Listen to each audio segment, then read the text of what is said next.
10,000 payment लिया, अभी गलत पेमेंट मैं आप ही की बात में उठा रहा हूं। एक सज्जन कह रहे हैं कि सर मैं निवेशक हूं और हमें फंसाने वाले एजेंट हैं। एक मिनट आशीष जी, ये इसको हकीकत बात है, ये हकीकत बात है। एजेंट और मैनेजर तलवा चाट रहे हैं आज भी। मैं आप ही की बात उठा रहा हूं।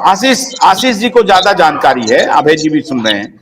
आशीष जी ये बताइए कि बहुत सारे निवेशक ये कह रहे हैं कि बहुत, और उस दिन चतुर्वेदी जी ने बताया था हमारे ही शो में कि कई एजेंटों ने, कई मैनेजरों ने भुगतान की शर्त पे पैसे बनाए, 40% तक कमीशन लिया गया और अपने पैसे लेने के लिए उन्होंने मैनेजर और एजेंट को पैसे दिए। ऐसे कितने एजेंट हैं, ऐसे कितने मैनेजर हैं जिन्होंने इस तरह का कुकर्म किया?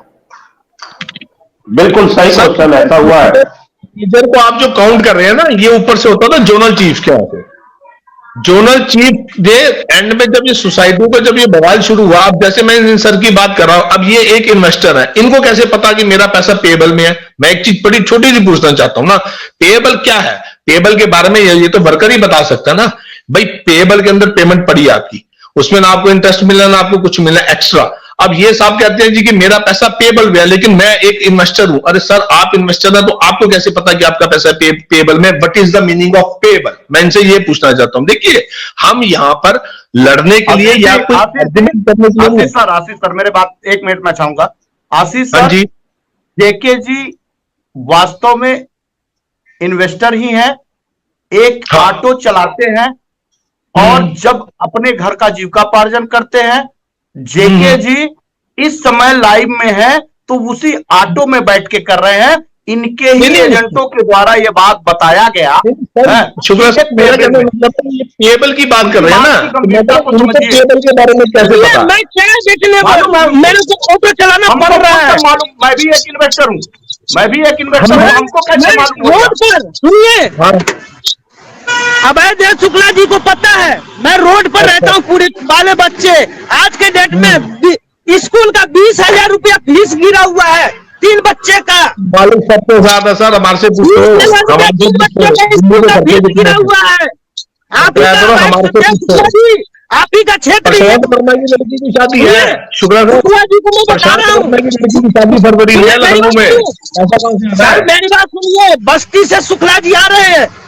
बस्ती का ही बंदा एक था नोएडा जोन में, मैंने पेट्रोल लेकर के गया था, 112 नंबर पे कॉल किया था उसका। शुक्ला जी को मैं नंबर दे दूंगा। वही बंदा हमको टेबल में पेमेंट कटवाया और जोनल चीफ से बात करके 10-10 हजार करके 2 बार चेक दिया। अब 20,000 का एक चेक दिया 2021 में, अभी तक कोई पेमेंट नहीं मिला। नोएडा में जोनल देश में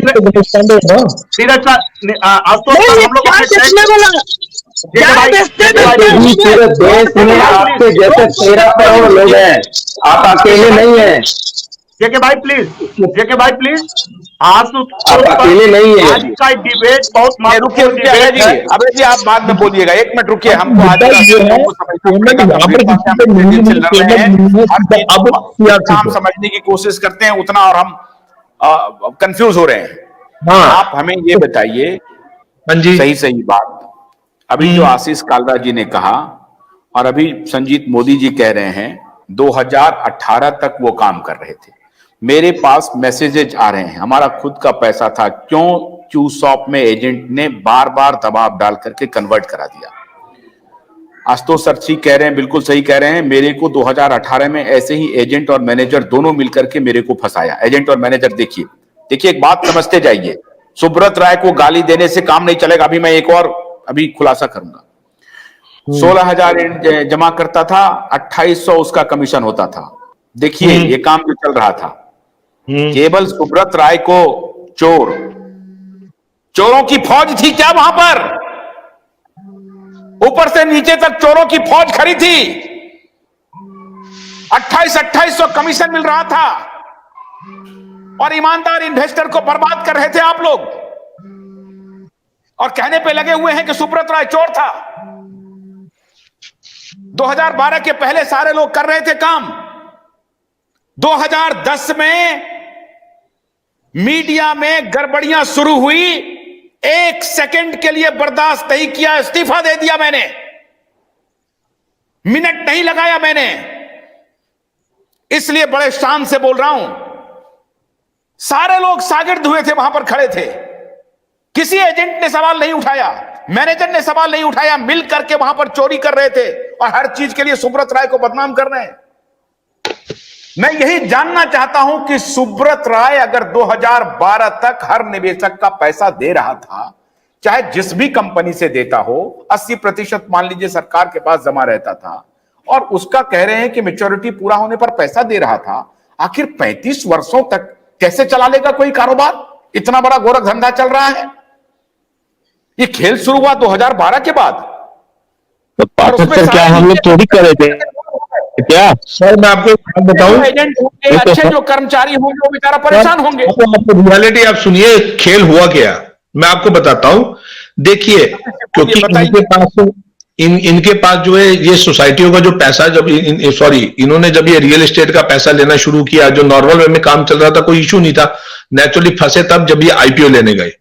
अब आईपीओ का जब सेबी ने जब इनको पकड़ा कि जी आपके पास इतने 25,000 करोड़ है, पहले आप ये वापस कीजिए फिर आप आईपीओ के लिए आइए, जिसमें ये इलाहाबाद हाई कोर्ट गए, वहां से ये केस हार गए थे।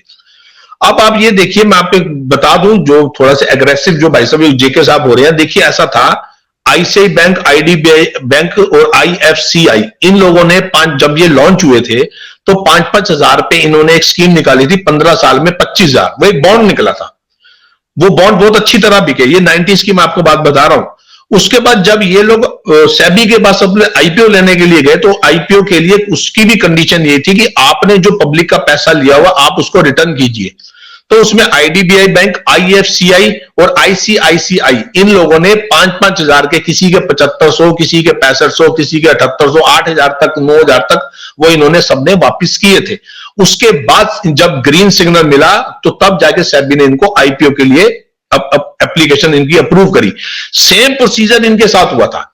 जब ये आईपीओ लगाने के लिए गए थे, आईपीओ के लिए जब उन्होंने पकड़ा सेबी ने कि भाई साहब आपके पास तो ये इतनी रकम है, आप डिक्लेयर कीजिए, इन्होंने बोला जी 25,000 करोड़। नेचुरली अमाउंट तो उस टाइम भी ज्यादा था, उस टाइम तक तो कोई क्यू शॉप हुआ ही नहीं था।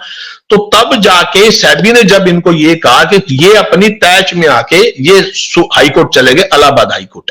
इलाहाबाद हाईकोर्ट में इन्होंने ओएफसीडी के बारे में इन्होंने जब ये जिक्रबाजी शुरू करी, क्योंकि तब तक ओएफसीडी एक रेगुलेटर नहीं था, तो वहां से इनको राहत नहीं मिली। ये खुद सुप्रीम कोर्ट आए, सारा वाले खुद आए, यहां आके ये फंस गए। तो पहली जो किस्त अल्तमस कबीर, जो हमारे जो अब तो खैर उस दुनिया में नहीं रहे जज साहब, उनकी पहले उसमें इनको 5120 करोड़ रुपए इनको पे करना पड़ा था, पहली किस्त जो इन्होंने सेबी में जमा कराई थी।